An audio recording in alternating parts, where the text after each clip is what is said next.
He lived alone in retirement for years, until 6 Apache widows asked for shelter on his ranch. Colonel Elias Warren had not spoken to anyone for years, not really, not in any way that mattered. The silence of his Martian ranch was deep, vast, and unbroken, except for the low hum of solar generators and the occasional gust of wind stirring the red dust. He liked it that way. After decades of serving in the military, fighting wars, humans thought they could never win against rogue AI factions. Elias had retired to solitude. The ranch stretched for miles across the rocky plains near New Arizona, a frontier settlement on the terraformed surface of Mars. The land was rugged, a mixture of jagged cliffs, shallow valleys, and strange, stubborn patches of hardy crops that Elias had coaxed into growing. Red dust coated everything: the fences, the water tanks, even the small solar rover that Elias used to inspect the fields. He didn't mind. There was something about living with nothing but the wind and the stars that reminded him he was still alive. He rose before dawn, as he always did, even when no one was around to see him. His joints protested, the small aches of age reminding him he had lived a long and violent life. But he moved with purpose. There were always tasks to do, machinery to check, the crops to water, the small herd of goats that had grown more stubborn with every passing year. It was a simple life, one he had chosen, and it was enough. Elias had thought he would remain alone until the end. He was at peace with that. He liked the quiet. He liked the control. And mostly he liked knowing that nobody could hurt anyone here, because nobody else was here. That peace shattered one evening, just as the 2 moons of Mars hung low in the sky. The wind had picked up, carrying dust in sharp, biting gusts. Elias was repairing a cracked panel on the roof of the main house when he noticed them, 6 figures at the edge of the property. At first he thought he imagined it, shadows shifting in the storm. But as he squinted against the red haze, he saw movement. They were walking slowly, bent against the wind, their forms wrapped in heavy cloaks. Something about them seemed familiar, not their faces, but the way they carried themselves. They were cautious, wary, but determined. Elias felt a tug in his chest, a sensation he had not experienced in years. Curiosity, concern, something close to fear. Slowly he descended from the roof, his boots crunching on the gravelly dirt. "Who's there?" he called, his voice rough from disuse. The figures paused. One of them raised a hand, a gesture that was meant to calm, not threaten. Then a voice, quiet but clear, answered. "Please, we need shelter. The storm is too strong." Elias frowned. Shelter? Who were they, and why had they come here to his land in this desolate place where no human ever came? His mind raced. For years he had trained for encounters like this, but in all his experience, no one had ever come asking for help in such a raw, desperate way. He studied them. There were 6 of them, 6 women. Their faces were partially covered by dust-streaked veils, and their eyes were sharp, intelligent, and steady. They carried small packs and tools, and their gait suggested they were survivors, not wanderers. Not like the settlement folk who occasionally came asking for supplies or work. These women were different. "Why are you here?" Elias asked. "This is private property. No one comes here. You could die out there." One of the women stepped forward. She was taller than the others, her stance firm. "We are Apache," she said. "We lost our homes, our families. We have nowhere else to go. Please, just for the night." Elias blinked. Apache on Mars. His mind flashed back to Earth, to history books, stories of tribes who had resisted colonization for centuries. He had never imagined descendants of those people would survive, and certainly not here, on the harsh, red plains of a new world. The wind howled, cutting across the valley, carrying clouds of dust that stung his eyes. He felt a pang of something unfamiliar: responsibility, protective instinct, something long buried beneath years of solitude. "Fine," he said at last. "You can come in. But don't touch anything, and don't expect food or water beyond what I provide." The women nodded, relief washing over their features, though their bodies remained tense, ready for flight if necessary. Elias watched them approach, his eyes scanning for any signs of danger. In the back of his mind, he knew this decision could bring trouble. Strangers in a remote place on Mars were always trouble, but something in their faces told him they were not ordinary strangers. He led them inside, guiding them past the main hall and into the small guest quarters he had set up years ago, anticipating visitors who never came. The rooms were sparse, simple, yet functional, beds made from reinforced materials, a small kitchen, and a bathroom with recycled water systems. The women spread out, inspecting their temporary refuge with quiet curiosity. Elias watched them work. He noticed how they moved with precision, how their eyes scanned the room, how their hands deftly examined tools and equipment. They were not helpless, not fragile. They were survivors, warriors of a different kind, and he felt the faintest stir of admiration. That night after the storm raged on outside, Elias found himself sitting on the porch, staring at the Martian moons. The wind had died down, leaving a stillness that seemed to hum with possibility. From inside, he could hear the soft sounds of the women moving about, preparing a small meal from ration packs, checking their gear, settling into the strange new reality of staying in someone else's home. Elias felt a strange mix of emotions, curiosity, caution, and a warmth he had not felt in years. He remembered his time in the military, not the battles, not the missions, but the camaraderie, the trust between people who had nothing but each other. These women reminded him of that, and for the first time in a long while, he allowed himself to hope that perhaps this encounter was not a mistake. Over the next few days, Elias observed the women as they adapted to life on the ranch. They cleaned, repaired, and even tended the small garden plots with care. They were quiet, respectful, yet there was a strength in them that could not be ignored. Elias found himself talking to them, cautiously at first, then more freely. He learned their names: Maya, Lita, Arona, Nea, Saria, and Tekka. Each had her own story, fragments of families lost to colonial expansion, skills honed in survival, and a wisdom that came from hardship. Despite his years of solitude, Elias felt a connection forming. He realized that he had been living in isolation not just to protect himself, but to avoid the pain of loss. And yet, here were 6 souls who had endured even greater losses, seeking shelter not for comfort, but simply to live another day. One evening, as the sky turned a deep violet and the stars emerged like diamonds against the blackness, Elias found himself sharing a meal with them. They spoke of Mars, of survival, of the small victories that made life worth living. For the first time in years, Elias laughed, not at a joke, not at a memory, but simply at the shared joy of being alive. He knew, even as he felt the warmth of connection, that this encounter would change everything. His life of quiet solitude was over. The ranch, once a place of isolation, would become a home again, not just for him, but for these 6 extraordinary women. And in that thought, he felt a spark of purpose that he had not felt since the wars had ended. The wind howled again that night, but it no longer felt like a threat. It felt like a herald of change, of life returning to a place long abandoned. Elias looked out at the Martian horizon, the red dusk glowing faintly under the light of the moons. For the first time in years, he felt ready to face whatever came next. Somewhere deep inside, he knew that the 6 Apache widows would not just be guests. They would be a part of something greater, a story of survival, of resilience, of humanity standing strong even on a distant world. And for the first time in a long while, Elias Warren allowed himself to believe that perhaps, just perhaps, he was not alone anymore.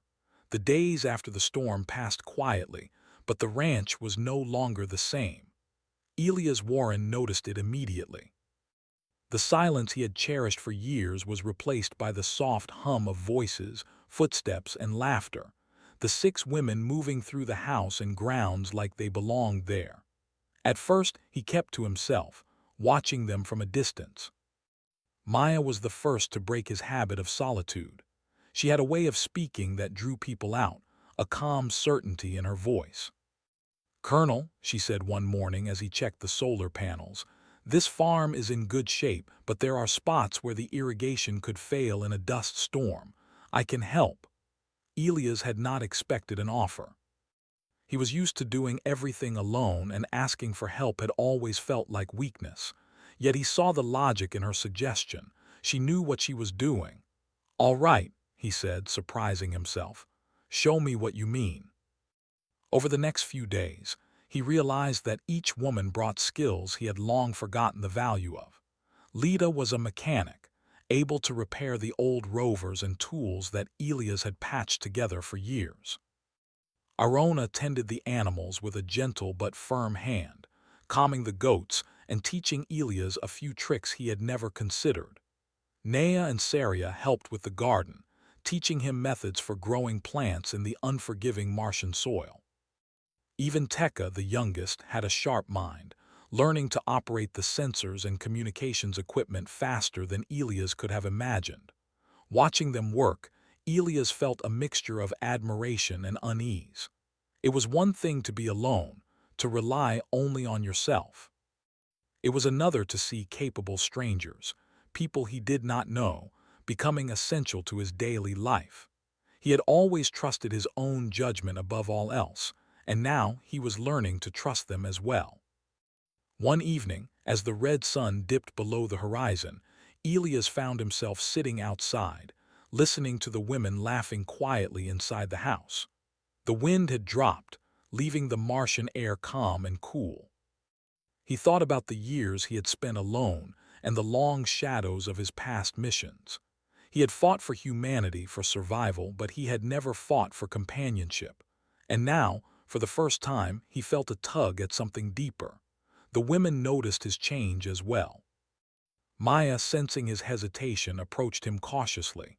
"You've lived alone a long time," she said softly. "It's not easy to let people in, but sometimes it's worth it." Elias nodded, unsure how to respond. He wanted to speak, to tell her about the wars, the battles, the losses, but the words caught in his throat. Instead, he simply gestured toward the horizon. "I've survived out here because I had to, not because I wanted to." Maya smiled faintly, understanding. "Maybe now you don't have to survive alone." Days passed, and the women began to share more of their stories. Around the small dining table, they spoke of their ancestors, of Earth's Apache tribes, and the struggles that had carried them across worlds. They spoke of families lost, of homes destroyed by human greed and neglect, of survival against impossible odds. Elias listened quietly, absorbing each word. He found himself realizing that he had underestimated them. They were not weak, not helpless. They were survivors, intelligent, strong, and resourceful. And in a strange way, he felt pride that these descendants of Earth's great tribes had chosen his ranch as their refuge. But not all stories were easy. One evening, Saria spoke of danger on the frontier. "There are marauders," she said, her voice low and serious. "Rogue gangs, machines gone rogue, people who take what they want without care for others. They travel fast, strike without warning. If they find isolated homes like this, they will not stop." Elias felt a chill, despite the warm Martian air. He had fought many threats before, but the thought of danger to these women, people he had only just met, stirred something inside him. A protective instinct he thought had died long ago returned. "We're not defenseless," he said, more to himself than to her. "We'll be ready." The women, sensing his determination, nodded. They were not seeking handouts, they were willing to defend themselves. "We can help," Maya said. "Together we can prepare." And so, the ranch changed again. What had once been a quiet home became a workshop of planning and preparation. Elias began training the women in basic defense tactics, using his military experience as a guide. They learned to use tools and devices in new ways, creating barriers and alarms, practicing strategies for safety without relying on violence. It was during these exercises that Elias noticed something remarkable. The women adapted quickly, combining their skills with his guidance. Lita repaired old devices into functional alarms. Arona and Nea used natural resources to create protective barriers. And Tekka mastered communications equipment, allowing the ranch to detect approaching threats early. Even Saria's knowledge of the terrain and survival techniques became invaluable. Elias realized he had underestimated the value of collaboration. For years, he had relied solely on himself, believing that independence meant strength. But now he saw that true strength could come from unity, from combining skills and knowledge to protect what mattered. The bond between them grew not just from necessity, but from shared respect. Elias began to care for them, not just as guests, but as allies, as friends, even as family. The women, in turn, respected his experience, his wisdom, and the quiet strength that had kept them all alive in this harsh environment. One afternoon, as the red wind swept across the plains, Elias took a moment to reflect. He realized that the ranch was no longer just his home. It was a sanctuary, a place where people could survive and thrive even in a world that was often unforgiving. And he knew that the women had brought more than help. They had brought life back into his world. But there was still tension beneath the calm surface. Elias could not ignore the warning Saria had given. Rogue gangs, marauder drones, and unpredictable dangers of the frontier were real. The isolation that had once protected him could also leave them vulnerable. He began planning further, thinking ahead for every possible threat. At night, when the Martian moons hung high in the sky, Elias would walk along the ridge overlooking the ranch. He watched the faint lights of distant settlements, wondering who else wandered the frontier alone, who else faced dangers in silence. And he realized that survival was no longer about avoiding danger. It was about preparation, vigilance, and unity. The women joined him sometimes, standing quietly at his side, looking out over the plains. They didn't speak much in those moments, but their presence was enough. It was a shared understanding. They were stronger together, and whatever challenges came next, they would face them as one. Elias had lived alone for years, believing that solitude was safety. But now he knew that true safety and true strength came from connection, from trust, from shared courage. The women had not just come for shelter, they had come to change his life, and he had no intention of letting them down.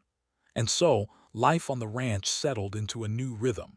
Days were busy with work, learning, and preparation. Nights were quiet but filled with conversation, laughter, and stories. Elias found himself smiling more often, feeling a warmth in his chest that had been absent for decades. The ranch was alive again, not just with the hum of machines or the wind across the plains, but with the presence of 6 remarkable women who had walked into his life like a storm, leaving behind a promise of something greater. As the Martian horizon glowed faintly under the first light of dawn, Elias knew that this was only the beginning. Challenges lay ahead, dangers that they could not yet see, tests of courage and skill.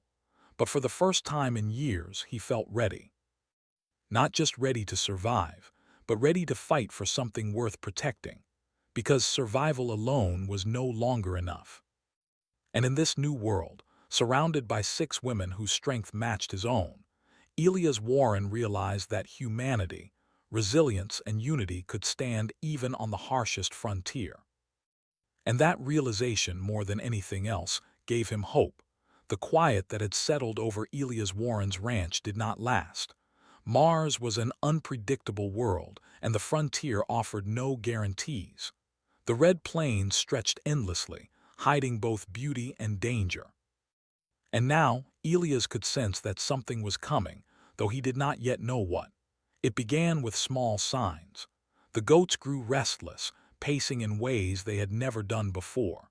Dust storms arrived earlier than expected, carrying whispers of movement beyond the ridge. Even the drones Elias had installed to monitor the area detected unusual readings. Faint heat signatures, brief signals of activity, nothing concrete, but enough to make him uneasy. The women noticed it too.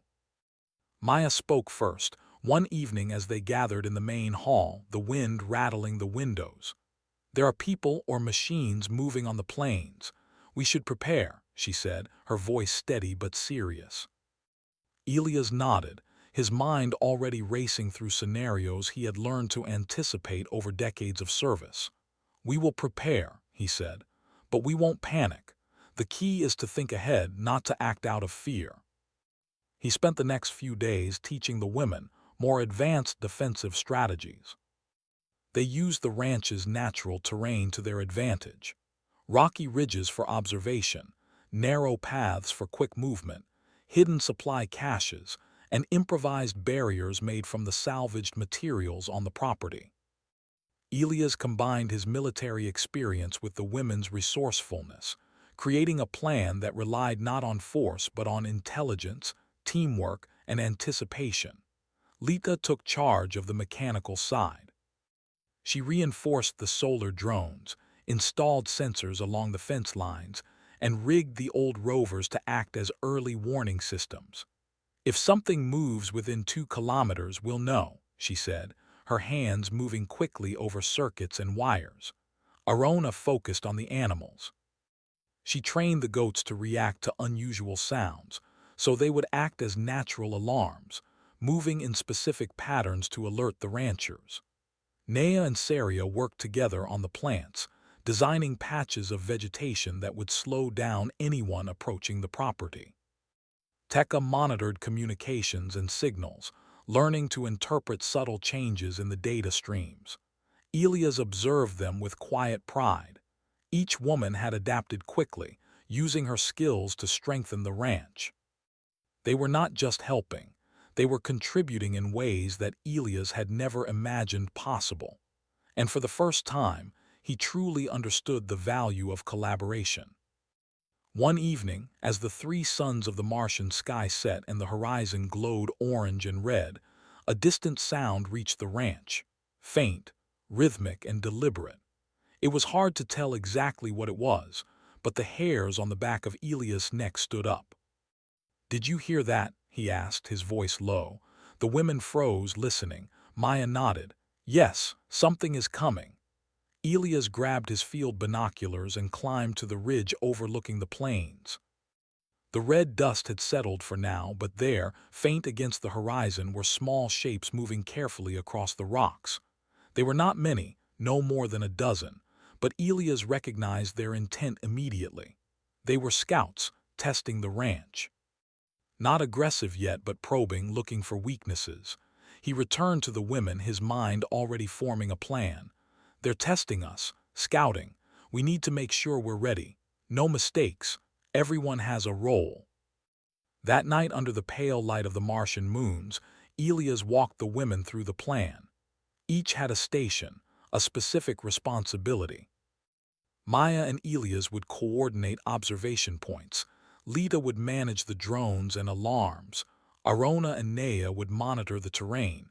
Tekka would handle communications, and Saria would direct the animals. Every detail mattered. The women listened attentively, their expressions serious. Elias could see determination in their eyes, a quiet confidence that matched his own. They were ready to face whatever came, and together he knew they could overcome it. Days passed with no further signs of the scouts, but Elias did not relax. Every hour was spent reinforcing defenses, testing the alarms, and preparing for the unexpected. The ranch had become a living system, with each member contributing to its safety and efficiency. And with every passing day, Elias felt a growing bond, not just with the women but with the ranch itself. It was no longer a place of solitude.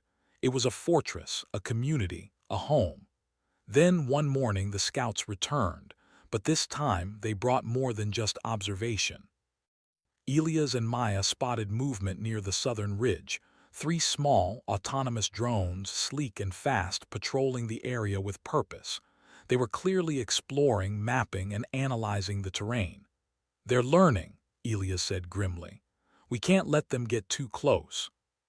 Lita was already at work, modifying one of the older drones to act as a decoy. "We can guide them away without confrontation," she said. "We just need to be smart." The plan was simple but effective. The women coordinated their actions with precision, using sound, movement, and light signals to confuse the drones. Arona and Nea created natural barriers with rocks and plant growth, forcing the drones to change direction. Tekka monitored their patterns and fed information to Elias and Maya, allowing them to predict where the drones would move next. By the afternoon, the drones were diverted from the ranch entirely, moving past the property into empty plains. Elias allowed himself a rare moment of satisfaction. They had defended the ranch without violence, relying on intelligence, teamwork, and strategy. "That's how we survive," he told the women, pride evident in his voice. "Not by fighting, but by being smarter, faster, and more prepared than anyone who threatens us." The women smiled, their confidence growing. For the first time, they felt that the ranch was truly their home, a place where they could thrive even on the dangerous frontier of Mars. But Elias knew the scouts were only the beginning. Someone or something was testing the perimeter, learning the weaknesses, watching for patterns. And while the ranch had held for now, the future could bring challenges far greater than a few drones. That night he stood on the ridge once more, watching the stars. The Martian horizon stretched endlessly, vast and silent. Yet somewhere beyond the ridge, dangers waited, humans, machines, or both. Elias understood that survival on Mars was not just about defense, but about anticipation, foresight, and courage. The women joined him quietly, standing shoulder to shoulder. No words were needed. Each of them understood the stakes, and each was ready to do her part. They had learned to trust Elias, and he had learned to trust them. Together, they formed a bond that no scout, no drone, no threat could easily break. Elias felt a strange sense of calm despite the looming dangers. He had faced battles before, ones that tested his limits and courage. And now, with 6 extraordinary women at his side, he knew he could face whatever came. Not alone, but together. Days turned into weeks, and the ranch continued to thrive under their careful watch. The drones never returned, but Elias did not let his guard down. Every sunrise was an opportunity to improve defenses, every sunset a reminder that vigilance never ended. Yet life was not all caution and preparation. The women brought warmth, laughter, and humanity back to the ranch. Maya taught Elias how to make Martian herbal teas from the plants they grew. Arona organized small games with the goats, delighting in their antics. Lita and Tekka experimented with small inventions, creating devices that made life easier. Nea and Saria tended the garden, sharing stories of Earth and traditions passed down from their ancestors. Elias watched them, feeling a sense of belonging he had never thought possible. He had lived alone for years, thinking solitude was all he needed. But now he realized that survival alone was not enough. Life, true life, was built on connection, trust, and shared purpose. And though the horizon held threats yet unseen, Elias Warren felt ready. He had found allies, friends, and a new sense of family. The ranch had become more than a home. It had become a symbol of resilience, intelligence, and unity. And in a world as unpredictable as Mars, that might be the most powerful defense of all. The scouts might return. The frontier might challenge them again. But together, they had already proven something remarkable. Humanity, resourcefulness, and cooperation could stand even on the harshest world. And Elias, for the first time in years, felt certain that they would not just survive, they would thrive. The quiet of the Martian plains had never felt so fragile. Colonel Elias Warren knew that the brief encounter with the scout drones was only a warning. Mars was a world of extremes, and threats did not announce themselves politely. The scouts had been testing the ranch's defenses, mapping its weak points. Elias had no doubt that something larger would come, something that would truly test the skills, courage, and unity of everyone on the ranch. He spent the morning reviewing the defensive layout. Every observation post, sensor, and decoy was in place. The goats were trained, the plants were arranged to slow down intruders, and every device the women had built hummed with readiness. Elias stood on the ridge, scanning the horizon with his binoculars, his eyes sharp and calculating. The faint Martian wind carried dust, but there was movement, farther than the scouts had appeared before. Maya joined him silently, placing a hand on his shoulder. "They're coming," she said softly, her eyes fixed on the horizon. Elias nodded, already anticipating the challenge. "We've prepared, we just need to stay focused." The threat approached slowly at first, a dozen small autonomous machines, each resembling the scouts but larger and more advanced.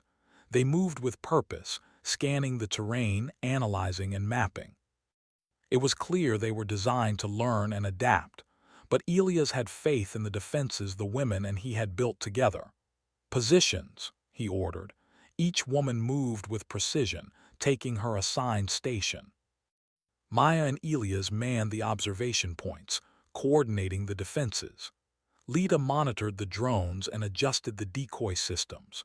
Arona and Nea focused on guiding the animals and using natural obstacles to direct movement. Tekka watched communications and signals, relaying information. Saria oversaw the garden barriers, ensuring that every path was controlled. The first wave of drones reached the ranch's outer perimeter. Elias held his breath as they moved through the strategically placed obstacles. The goats stamped their feet, triggering the first line of alerts. Lita's decoy drone activated, leading several intruders in the wrong direction. Arona and Nea manipulated rocks and vegetation, forcing the drones into narrow channels. It was a test of intelligence, timing, and adaptability. Elias realized how much they had all grown together. The ranch had become a living system, with every member contributing to its defense. The women's skills complemented his own experience, creating a synergy that made the ranch far more prepared than anyone would expect. The drones adjusted, trying to bypass the obstacles, but Tekka's monitoring caught every movement. She relayed the information instantly to Elias and Maya, who adjusted strategies on the spot. The machines were intelligent, but humans could think creatively, and together they had an advantage the drones could not predict. Hours passed as they maneuvered, redirected, and observed. There was no destruction, no fear, only calculated strategy and cooperation. Elias felt a thrill of satisfaction. The ranch was holding. The women moved with confidence, their coordination seamless, their skills honed through days of preparation. By late afternoon, the drones began to retreat. Elias could see them heading back across the plains, confused and frustrated by the ranch's clever defenses. He allowed himself a moment of pride. They had successfully defended their home without a single act of violence. Intelligence, creativity, and teamwork had been their weapons, and they had worked, but Elias knew that this was not the end. Whoever had sent the drones would likely return, perhaps with human help or larger, more advanced machines. The ranch could withstand another test, but it was clear that vigilance must remain constant. That evening, the women gathered with Elias around a small fire in the courtyard. The red Martian sky was fading to dark, and the stars shimmered like scattered jewels. For a moment, they allowed themselves to breathe, to celebrate the successful defense of their home. Maya spoke first. "We did it together." "Yes," Elias agreed, "but it's only the beginning. The frontier is full of challenges. We've proven we can work together, but we must stay prepared.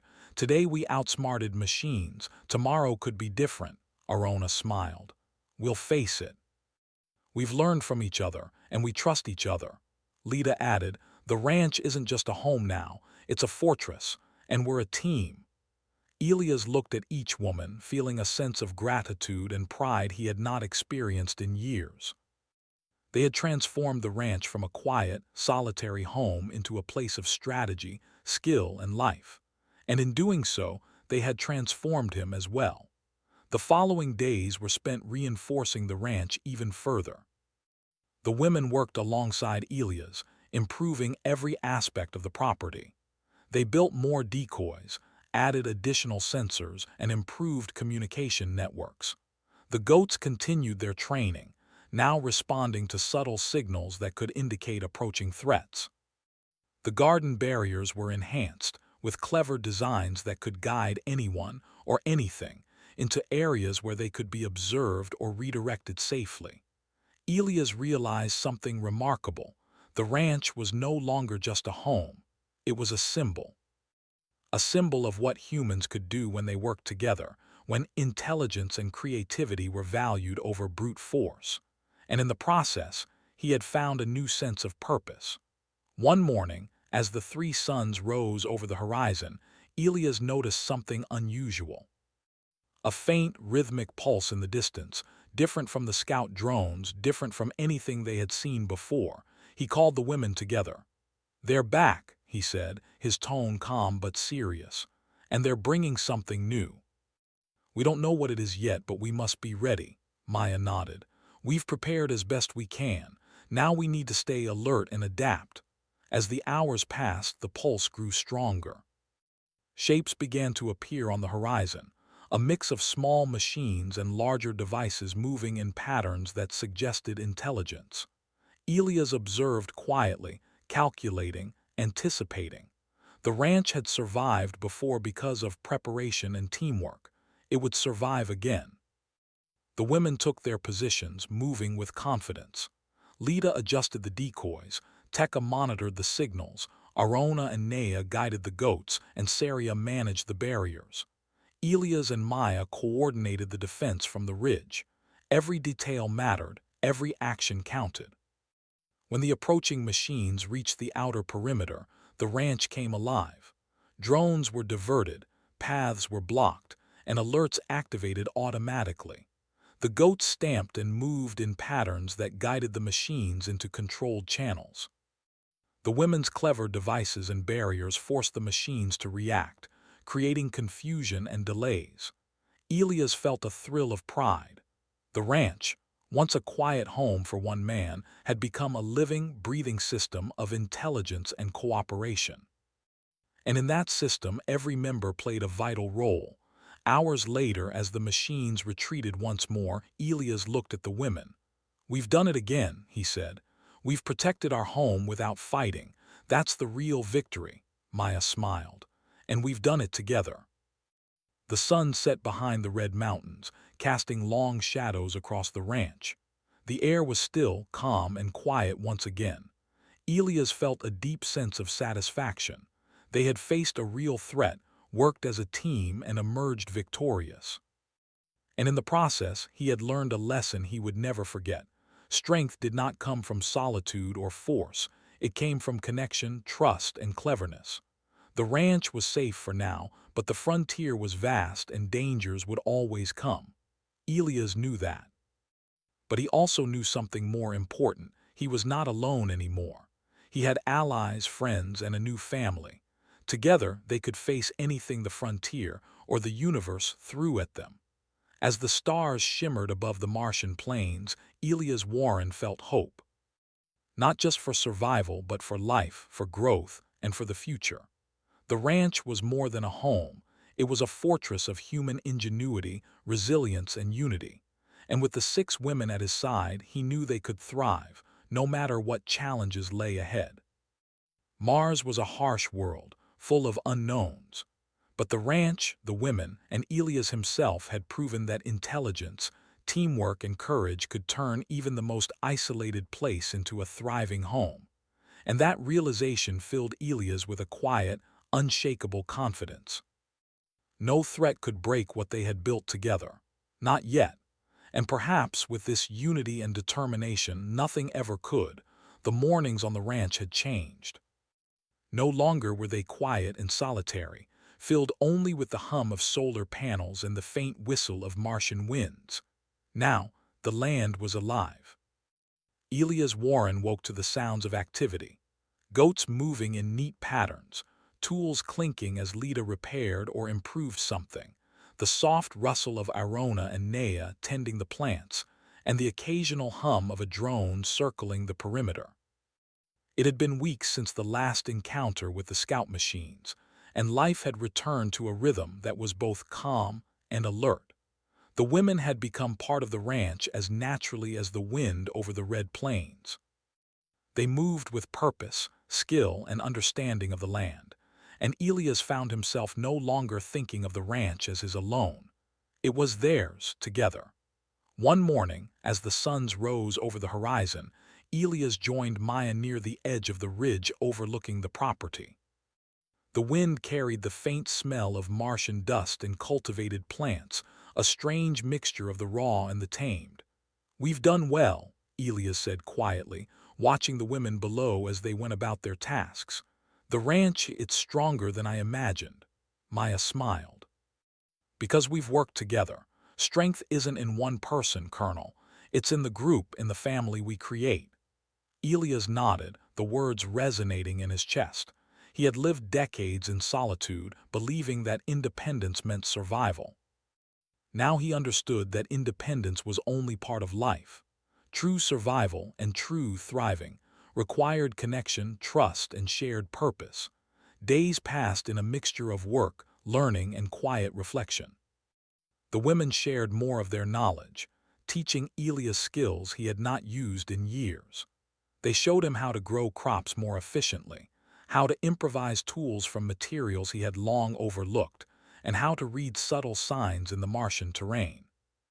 In turn, Elias taught them lessons he had learned over decades of exploration and survival.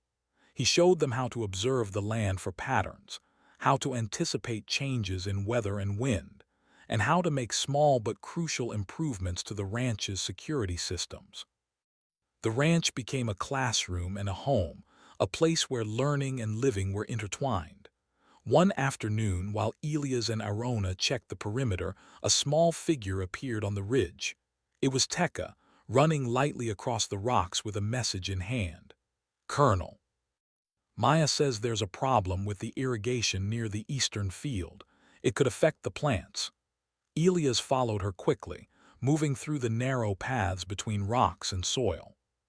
When they arrived, the issue was clear. A dust pocket had clogged part of the irrigation system, threatening the young crops. But instead of panic, Elias felt a sense of calm. He and Tekka worked together to fix the system, using a combination of mechanical skill and problem-solving techniques. In less than an hour, the water flowed freely again, nourishing the plants that would sustain them in the coming months. It was moments like these that reminded Elias why the ranch was no longer a solitary home. Every problem, every challenge was met not by one person, but by many minds working in harmony. The women were not guests, they were family, essential to the survival and thriving of the ranch. That evening, as the sun set behind the distant Martian cliffs, Elias gathered the women around a small fire in the courtyard. The sky turned deep red and purple, stars beginning to sparkle faintly in the thinning light. "We've faced challenges," he began, "and we've overcome them. We've defended this land not with force but with skill, intelligence, and teamwork. And now we have something far greater than any defense system or machine. We have each other." Maya nodded, her expression serious but gentle.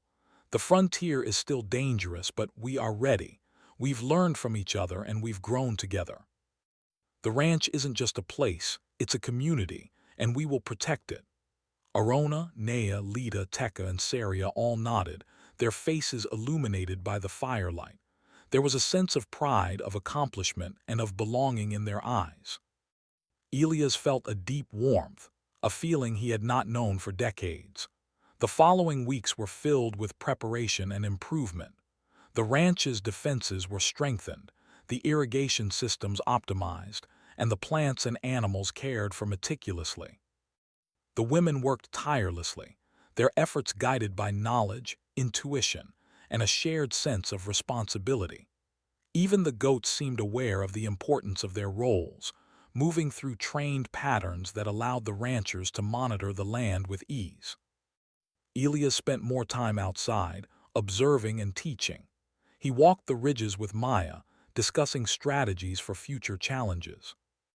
He worked alongside Lita on repairs, learned gardening techniques from Nea, and shared observations with Tekka about signals from the surrounding plains. Each day reinforced the lesson he had learned. Survival was no longer about solitude or fear. It was about collaboration, intelligence, and unity. One afternoon, while observing the horizon, Elias noticed something unusual. Dust clouds appeared far away, slowly moving across the plains. He called the women together, preparing for the possibility of another approach. But as they watched, it became clear. The clouds were not machines or threats, but travelers, human colonists, settlers moving across the Martian frontier in search of a safe place. Elias smiled, a thought forming in his mind. "The frontier isn't empty," he said. "There are others out there seeking life, safety, and community. Perhaps we can help them." Maya looked at him, understanding immediately. "We've built more than a ranch. We've built a home and a family, and maybe it's time to share it." Over the next days, the travelers arrived, weary but hopeful. Elias and the women welcomed them, providing food, water, and shelter. They shared their skills, teaching the newcomers how to care for the land, manage the animals, and understand the subtle signs of Martian life. The ranch became a hub of knowledge and survival, a beacon of human resilience on a harsh world. Elias watched as the newcomers integrated into life on the ranch, contributing their own skills and energy. The community grew, not just in numbers, but in strength, intelligence, and spirit. The ranch had transformed from a solitary home into a thriving frontier settlement, a place where humanity's ingenuity and cooperation shone brightly even on the red plains of Mars. As the sun set one evening, Elias stood on the ridge with Maya by his side, looking out over the growing community. The land stretched endlessly, dotted with homes, gardens, and small solar arrays. The goats grazed peacefully, drones patrolled in harmony with the people, and the women moved confidently among the newcomers, sharing knowledge and guidance. "We've come a long way," Maya said softly. "Yes," Elias replied, a faint smile on his face. "From a quiet, lonely ranch to this, a home, a family, a future." He felt a deep sense of peace. For decades he had thought survival was all that mattered, but now he knew that life, true life, was about connection, purpose, and growth. The ranch had taught him that. The women had taught him that. And now, together with the new settlers, they were teaching Mars itself that humanity could thrive, even in the most challenging conditions. Elias looked at the horizon as the stars began to appear, shining faintly against the Martian night. He thought of the storms they had survived, the scouts and drones that had tested them, and the long days of preparation and learning. Every challenge had strengthened them. Every obstacle had shown the power of unity and intelligence. And as he watched the stars, Elias felt hope, a hope that reached beyond the ranch, beyond the plains of Mars, and into the future of humanity. The ranch was no longer just a home for one man. It was a symbol of resilience, courage, and cooperation. It was a place where humans could live, learn, and thrive, even on a world that seemed harsh and unforgiving.